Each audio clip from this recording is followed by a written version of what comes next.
Welcome to this week's edition of Rugby Unfiltered. I'm your host, Jan de Quinne, and with me, as always, Eugene Eloff. Hey Jan, yes man, and what a weekend of rugby, man. It's student rugby, is URC, it is Six Nations. I don't know where to kick off. What do you think? Yeah, Eugene, I think we talk so much about international rugby and the URC, and we will touch on that. We're going to speak Six Nations, all that stuff. But I think it's a good point to start. We've had 2 rounds of the Varsity Cup. It's great rugby, and it's a wonderful tournament. It's wonderful to see stadiums full. You know, I mean, we look at Stellenbosch. They always have a big crowd there. We look. Some of the games had a bit of rain, so you can't really judge the cloud. But I think in general, the atmosphere and the passion for Varsity Cup is absolutely amazing. Yes, Jan, that is always a guarantee, because every year you've got new students coming in, you've got your first years coming in, so that's there, and the spirit is there. Some interesting results, and I was fortunate last night to be at the UCT CUT game, and you know what?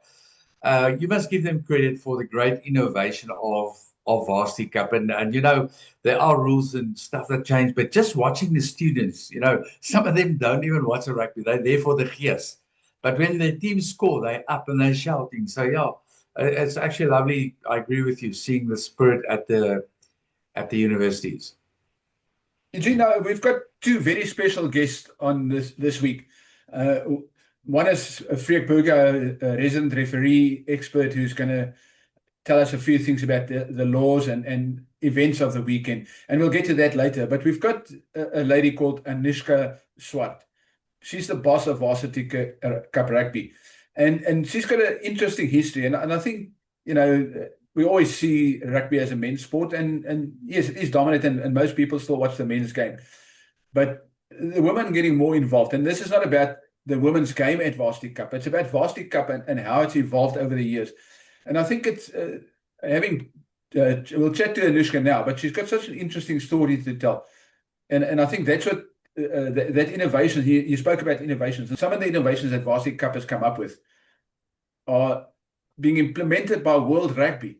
So we can credit these people at Varsity Cup for really good innovations. I'm sure there's a few that people don't like, and we'll chat about some of those with Anushka. But it's great to see that they always try something new, and it's the right place to try new stuff and to entertain. Yeah, I agree with you. It is about entertainment, and if you look at the American model, that's why they get why they get these attendances so great. And I'm sure later you're still going to talk about the laws and so on, which I thought last night watching UCT play. When you score a try, you can get the ball again for 2 minutes. And on the same line as where the keeper would have been, and you've got 2 minutes. So last night, on my way back from the game, I thought about it, and I'm not going to talk about the law per se, because we've got our specialists there, but as a coach, I have to play with what I'm dealt with. And there I've got 2 minutes. And I would like to see more innovation from the coaches, working out the strike move from that 2 minutes, not just tapping and playing and maybe setting up a pod and playing off the cuff to maybe create a mismatch and score. I would say work out a strike move from there to create that mismatch and score, because it can be a bonus. In a game, you can be 14 points, 13 points behind. You could win a game. So yeah, that's something I just picked up. I know I'm also very skeptical when there are law changes like that, but coming back, it also brings a bit of excitement and something renewal to the game. I think now's a good time to bring Anushka in and chat to her about all these inventions and the history of Varsity Cup. So let's welcome Anushka Swart, the boss of Varsity Cup Rugby. Anushka, thank you very, very much for joining Rugby Unfiltered. It's wonderful to have you on our podcast, and hopefully you can give our viewers some insight. So tell us, who is Anushka Swart, and how did you get involved in Varsity Cup? Well, first of all, thank you so much for having me. I really do appreciate the opportunity. So my Varsity Cup journey actually started while I was still a student at Varsity at Tshwane University of Technology. And I actually just started through Varsity Cup as being a runner. So that's basically the person that does all of the groundwork, basically all of the volunteer work. And that's when I started with rugby. And then in 2020, unfortunately, COVID happened, obviously, so our competition got cut short. But in 2021, when we had the Varsity Cup bubble back here in Pretoria, I actually was a runner back again with the Varsity Cup team. Really enjoyed the time in the bubble, working with all of the different teams. And from there on, I just started growing into the space. I became a match rep in 2022, and then was also officially taken onto the operations team for the FNB Varsity Cup. And recently, well, basically from this year onwards, I officially became the FNB Varsity Cup tournament manager. So basically taking the lead on this project. Yeah, that's quite an interesting journey. I mean, we all know Varsity Cup started in 2008. I mean, John Dobson, the Stormers coaches or director of rugby, was then Ike's coach and stuff. So a lot has changed in the last 2 decades. But talk to us about since your arrival and exactly what has happened in the last 5 years. So look, Varsity Cup has always been about innovation. There's a lot of things that has changed since then. In 2022, we had an adaptation of the 50-22 rule, the law that we've implemented in Varsity Cup. It was taken up into World Rugby. Recently, for this year, we have the new tap and kick rule that we've implemented for the 2026 season. So very interesting to have seen that play out so far. We've also actually, while I am still working there, we also added the FNB Varsity Cup Women's Tournament, which is also quite an exciting part of the tournament for us. Yeah, you talked about the innovations and stuff. So maybe this is a good time to ask you. Please describe us probably the best innovations that you've seen in your short period, and maybe you can reflect a bit on the ones before you became so heavily involved, but perhaps the best innovations that's come around.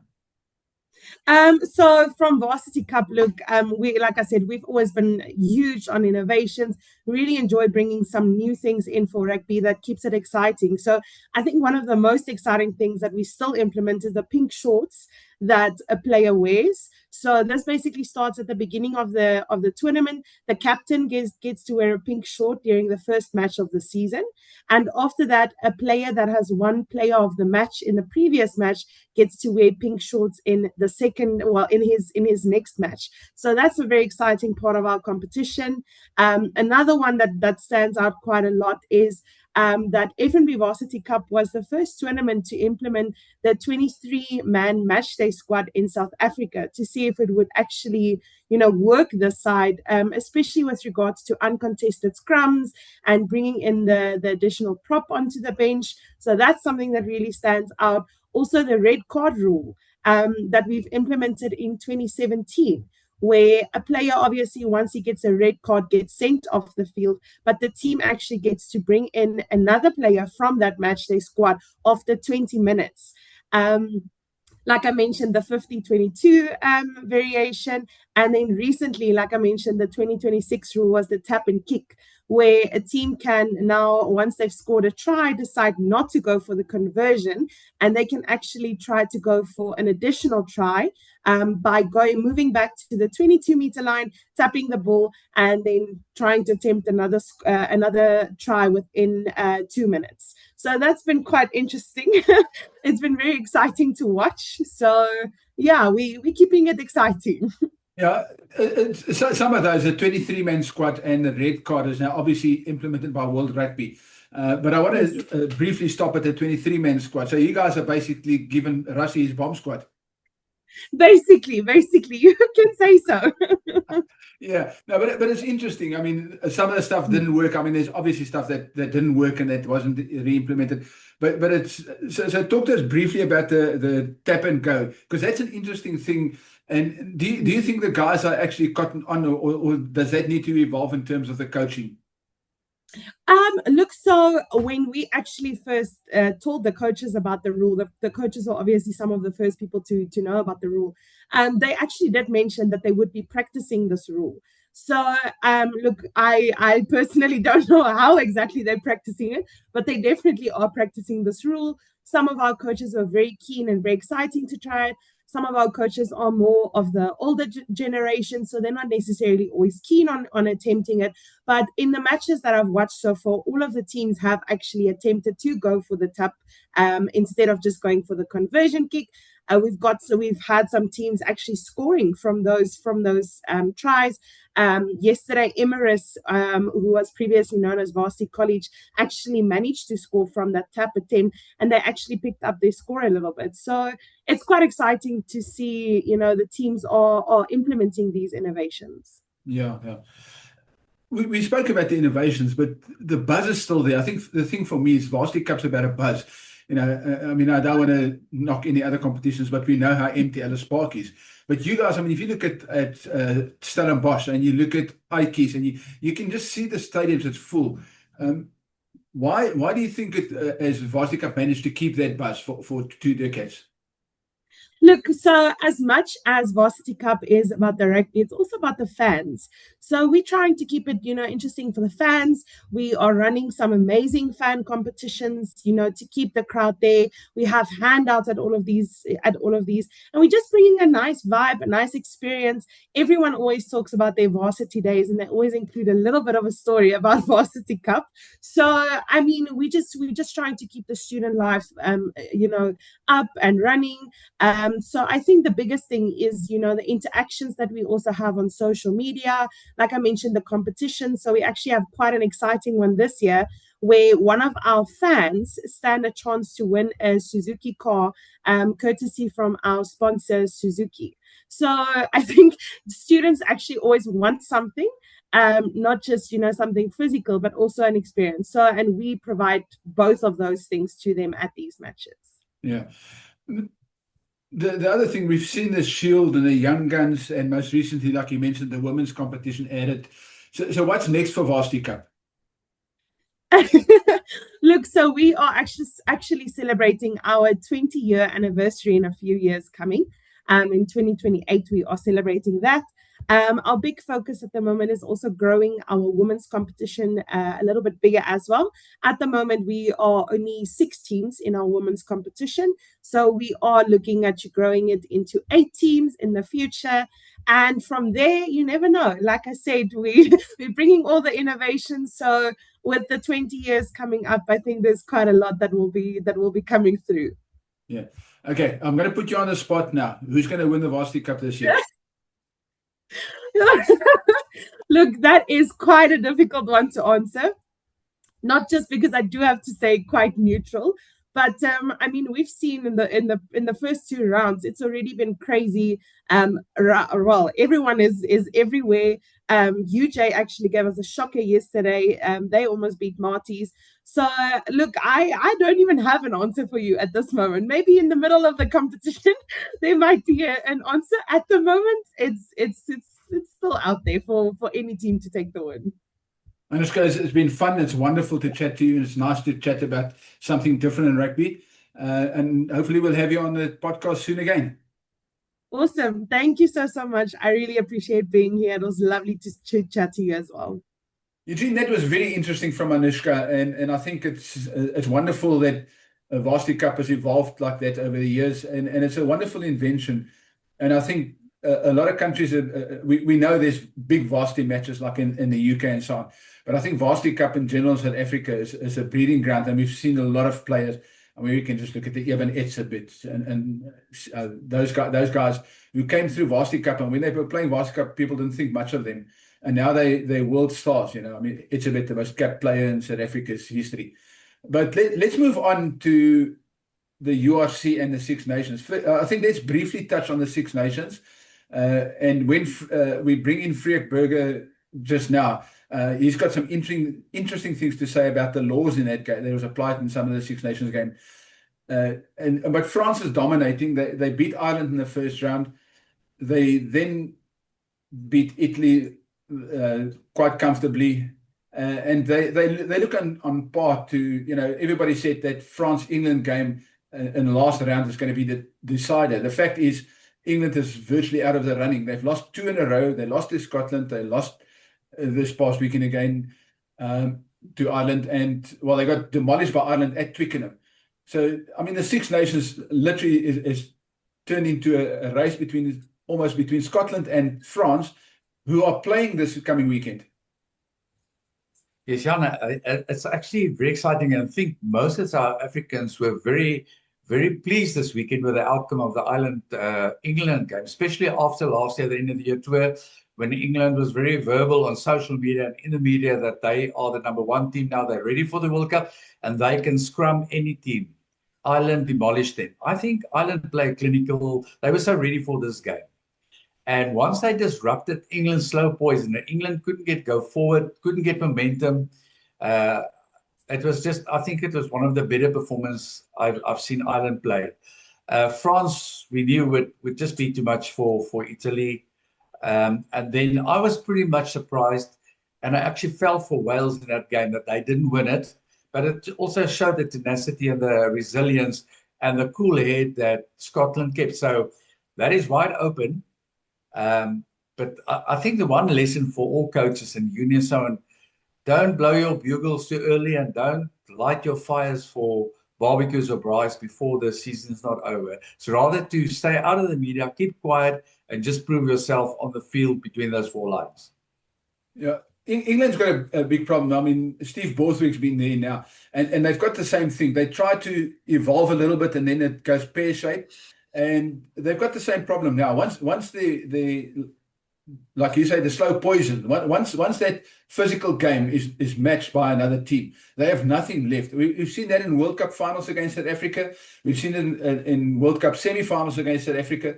They always seem to revert back to that physical game and a kicking game, which works for them at times. But once you match their physicality, they've got nothing else. So they become so predictable.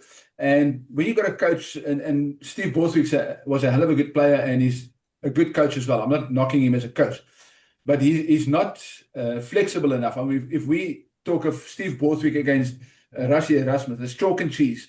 Rassie evolves all the time. He's flexible. He changes. He tries things. Steve Borthwick comes with the same thing, and that's why teams can work England out so easily. Yes, Jan, I think the team let him as a coach down. And if you look technically, they didn't start too badly, but with Ford, who I think is very inconsistent as a fly-off, and he's a general in the team, kicking directly out with those two penalties where they could have got momentum, maybe a ball, set up a ball and score tries, get momentum. I thought that took them out of the contention. That brought Ireland, that lifted Ireland's game. But what I lacked in this England side was composure, which you always have. And to me, there was a lack of leadership in the team itself. And but I mean, that's about what you can say. Rugby is a strange game. Sometimes if you don't pitch up, don't think things don't go your way, you need to take one step back, slow down, regroup, and because you got so much minutes on the field. Eugene, also we've got the URC this weekend, and it's a very, very important. And I know it's a big round, and there's all sorts of matches. And the big log has got Glasgow Warriors at the top, then Leinster, and the Stormers are still sitting third. But it's more on the SA Shield side where things are very, very interesting. Let's call it the dark horse or the red horse or whatever you want to call it. But the Lions, if they beat the Stormers this weekend at Ellis Park, they can win the South African Shield. A couple of weeks, a month ago, nobody would have said it was between the Sharks, who's the holders of the Shield, and who got beaten by the Lions this past weekend. And suddenly the Lions are in the running. And if the Sharks are traveling to Loftus, so if the Bulls beat the Sharks and the Lions win at Ellis Park, they win the Shield, which is a massive. It's years. I think it's 4 or 5 years since the Lions won any silverware in any competition.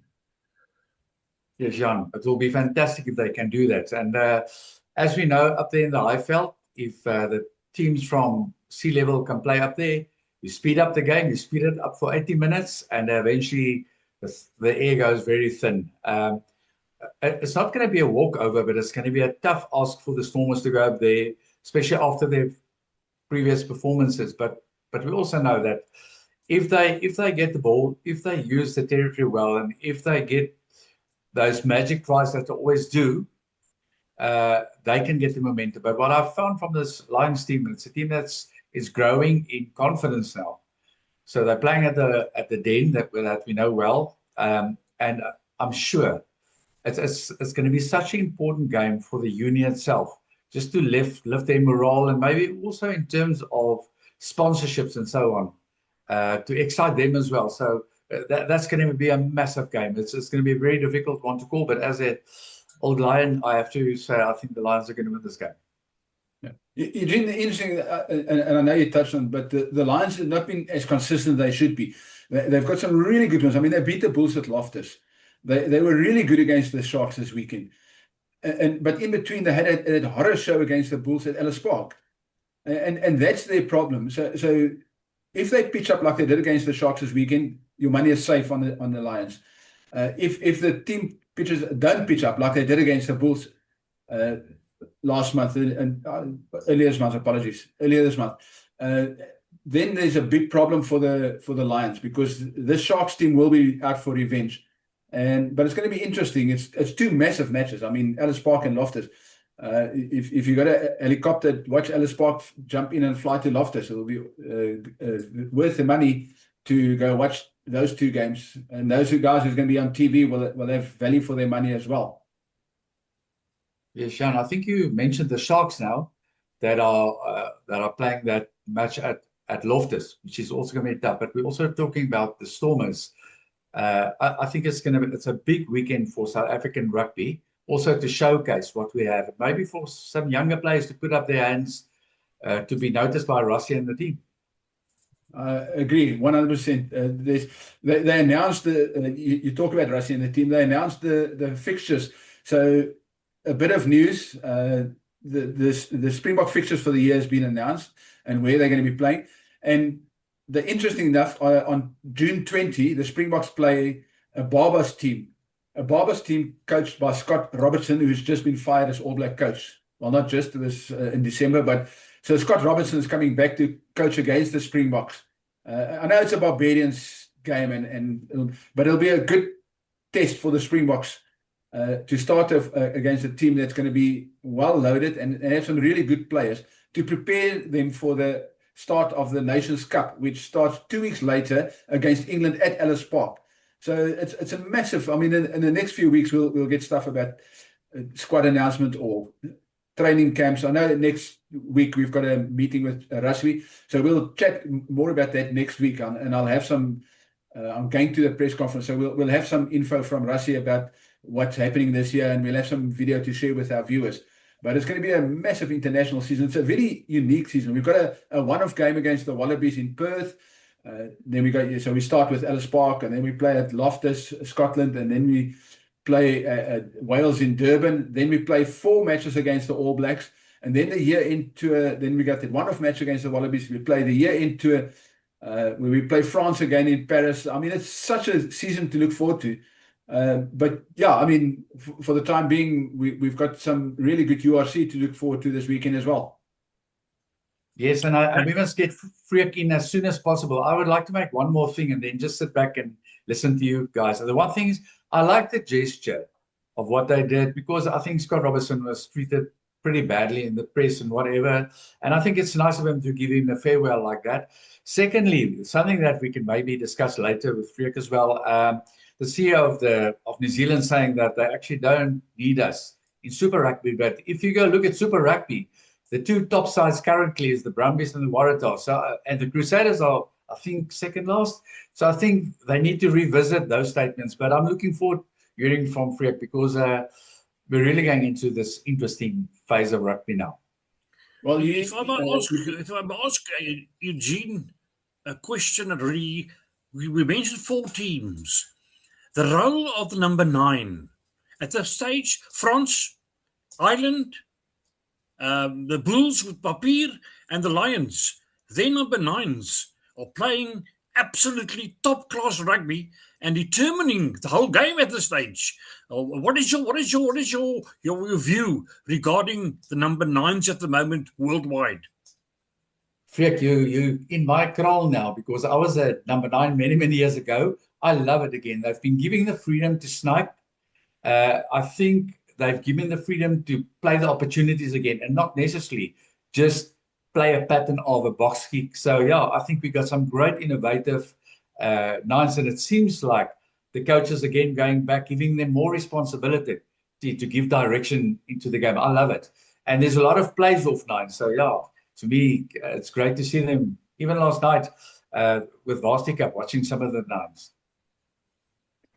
Frick, I want to bring you in here and use your expertise. Now, we know there's some interesting calls this weekend, and we're not here, and we'll say this again and again, we're not here to knock the referees. We're here to analyze what we feel might need to be revisited. So in the France game, there was this rolling maul where a flank came in. After the maul had started, the flank came in. He went straight past, and we'll use the clip. We'll share the clip just now, Frick. And this flank came in and joined the maul and went past the ball carrier, and then physically just took the defenders out of the way, right in front of the ball carrier, who then scored. I mean, that can't be legal, Frick. Absolutely, yeah. I think that's a big problem at this stage, is that penalty, line out, maul, and then the try scored normally by the hooker. Sort of in a position at the moment with everybody in front of him, and he's got a way to the goal line. I agree with you 100%. Joining there, you can't join in front of the ball carrier, and at that stage he joined in front of the ball carrier and mauled it and turned it around. It doesn't enable the ball carrier without any opposition near to go and score. Now, my first question is, surely, where's the assistant referee? And number two, where's the TMO? I mean, the referee was on the other side, not easy to pick up. But I agree that with your clips, etc., and two players or two sort of officials in a good position to pick this up. And I agree 100% that was definitely obstruction, 100% sure. I don't think it would have made any difference to the outcome of the game. And I know there's explanations, although they're not official explanations, is because he sort of briefly latched onto the ball carrier, the number 8, and then moved past him, which means, in theory, it's the way I understand the laws, but I might be correct, and please correct me if I'm wrong. But in theory, if he does that, then he's changing his mind, which means he's swimming forward. Unless in that process, the number 8 pulled back, which is also illegal.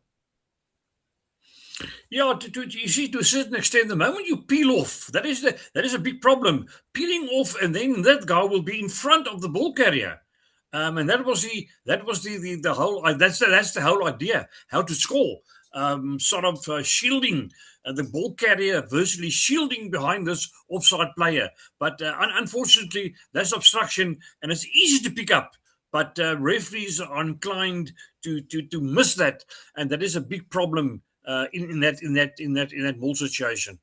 Yeah, we will get to that, and I want to touch on the Varsity Cup's new rule, like Eugene said earlier, but. I want to ask you first about there were a couple of yellow cards in the Lions game.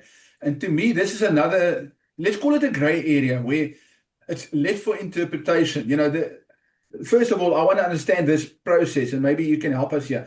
The referee or the TMO or somebody says there was possible foul play, head-to-head contact, and then they go through this entire process, which slows the game down tremendously. Even though they stop the clock, the game slows down. I mean, you've got games lasting 90 to 100 minutes because they spend 5 minutes trying to analyze this. And then they find that there's a bunker system. Then they go, who sits in this bunker? I've never heard, they announce a referee, they announce the TMOs, they announce the assistant referees, but they never say who's sitting in the bunker. Yeah, I agree. In my opinion, if you watched some of these rugby incidents, which I call a rugby incident, it's not foul play. If you talk about foul play, we're talking about reckless and dangerous. Now, the ball carrier, you watch these ball carriers, the moment they move forward, look, they're leading by the head. They've got the ball, they're leading by the head, and the poor tackler, he's in no position, he gets hit. He gets hit by the ball carrier, and he gets yellow carded. To me personally, if you want to penalise, yeah, with a penalty, but not a yellow card, and then referring it, as you've said, to the bunker. Now, unfortunately, all I know, there's a TMO in the bunker. He's got to carry on with his duties. And now suddenly he's got to adjudicate these clips also. I'm not happy. I'm not sure exactly how they do it. But personally, in my opinion, that the ball carrier, you watch those ball carriers leading by the head, making contact, and the poor tackler, he gets hit. And there's never sort of the incident that he's the guilty player, although he's upright and they go through the whole process. But I think it's a harsh call on the yellow cards. And again, it's 14 versus 15. We don't want that. At the most, penalty and carry on and regard this as a rugby incident. Yeah. Jan, I just want to add. I want to add 100% with what Freek says there, because when we coach the players, we teach them when you get to contact, low body position, power step into the contact. So exactly what he says is 100% right. And in that split second, the tackler, he doesn't have time to respond to that. And I think that's what they should take in consideration. I agree with Freek. That's a rugby incident. Carry on, give the penalty, whatever. But I mean, sometimes it's really harsh when these guys get calls, and it's referred that they must go up to the bunker, wherever the bunker is. I'm not sure where in the world the bunker is, but I'm glad he know that, because it's a very difficult thing, because you've coached the guys a certain way, and then the execution is exactly how you coach them.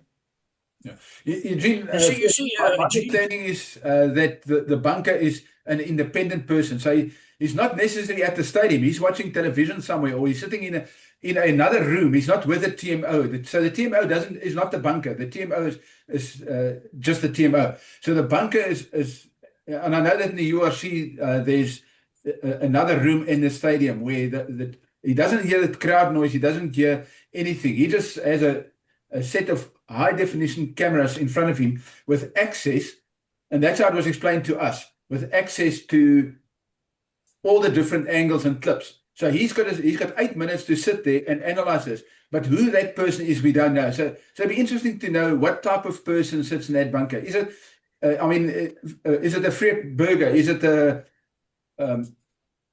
Tappa Henning, or who sits in that bunker? What sort of experience?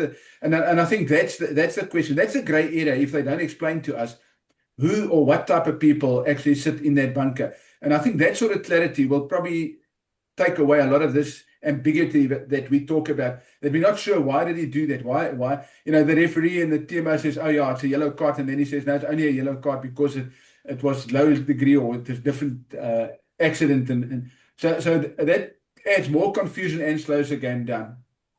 You see, they've changed the law 9 with 2 words again, which I will repeat: dangerous and reckless. Now, you show me dangerous and reckless from any of those tacklers. Sorry, I just can't buy it. Yeah. Freek, let's move on to Varsity Cup. I want to ask you, before our time runs out, I want to ask you this new innovation where you score a try and then you've got 2 minutes, like Eugene said, you've got 2 minutes, and then you can score another try. So you get a tap on the 22 and you've got 2 minutes. Do you think that's a good innovation? And what do you feel about some of these innovations in the Varsity Cup? Great stuff. I mean, Varsity, you're going to play for the crowd. The crowd wants to see that. And Varsity has got this ability of even the 7-point try.